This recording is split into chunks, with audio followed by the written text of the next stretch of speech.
তো আমরা আজকে ঘুরতে আসছি। আপনাদের এটা দেখে মনে হতে পারে যে এটা একটা নদী, আসলে এমনটা মোটেও না। নদী হচ্ছে এই যে ছোট্ট নদী আমাদের বাড়ির পাশ দিয়ে বা গ্রামের পাশ দিয়ে বয়ে গেছে, এটাকে শৈলদা নদী বলে। আর এই যে যে বড় একটা নদী দেখতে পাচ্ছেন, এটা মূলত হচ্ছে ঘের। এইখানে আসলে এই নদীর পাশ দিয়ে যে জায়গাটা আছে, মানে চাষের যে জমি, বর্ষার সিজনে এটা হচ্ছে মানে পানিতে পরিপূর্ণ হয়ে যায়। তো সেই সময় এইখানে মানে পরিষ্কার পরিচ্ছন্ন করে এটাকে মানে চাষের ঘের, মাছের ঘের হিসেবে এটাকে ব্যবহার করা হয়। তো এই জায়গাটা আসলে আসলে একটা নদীর মতো ফিলই পাওয়া যায়। এই হচ্ছে রাস্তা, ছোট্ট একটা রাস্তা যেখানে ইট বিছানো আছে।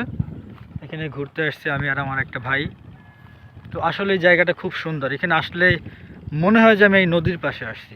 কত সুন্দর বাতাস, আপনারা পানির ঢেউ দেখলেই বুঝতে পারবেন যে এখানে বাতাসের প্রবাহটা কতটা তীব্র। অনেক সুন্দর বাতাস।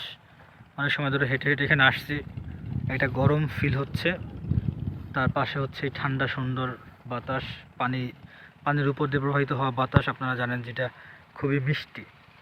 আর পরিবেশ দেখতে পাচ্ছেন আকাশ হালকা মেঘলা, সূর্যটা অস্ত যাচ্ছে প্রায়, ছোট্ট নদী প্রবাহিত হচ্ছে, তার পাশে হচ্ছে এরকম প্রবল ঢেউওয়ালা একটা ঘের, যা আসলেই মনোরম, অসাধারণ লাগতেছে।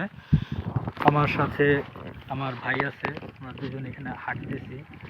আসলে এটা অনেক অনেক ভালো একটা ফিলিংস, যা হয়তো ভেবে ভিডিওর মধ্যে বলে প্রকাশ করা যাবে না। আপনারা কেউ যদি আসেন তাহলে বুঝতে পারবেন এটা হচ্ছে গোপালগঞ্জের কোটালীপাড়ায় অবস্থিত। আসলে জায়গাটা খুবই মনোরম। সময় পেলে এই সুন্দর জায়গায় চলে আসি একটু সময় কাটানোর জন্য। এই ব্যস্ত জীবনে আসলে এত বেশি সময় পাওয়া যায় না, কিন্তু এই জায়গায় আসলে মনটা খুব ভালো হয়, ভালো লাগে। সারা বছর বা মাসের ক্লান্তি যেন দূর হয়ে যায়। সো আপনারা সুযোগ পেলে নদীর পাড়ে ঘুরতে যাবেন, আশা করি আপনাদের ভালো লাগবে। অসংখ্য ধন্যবাদ। শেষের জিনিসটা ভালো।